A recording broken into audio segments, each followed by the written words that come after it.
Oy mükemmeleke karanlığa. Apay mükemmelek bir görün, kemelek çıktı. Muhtemelen gözetemem iyiydi. Yine. Kıyas batacak oturttu. Yine bir an taraftan. Saat 7:30.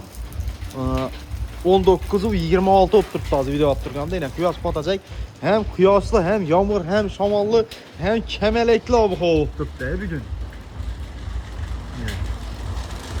Şu kemelekli götürgalla komentara yazıkınlar. Sizden üyalarınızdan şimdi kemelekler çıktık mı?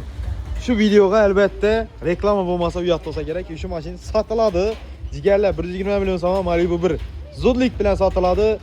108 bin, 109 bin boldu adaşmasam özüme de birgenim. Satmasam bunu başka maç alacak ben.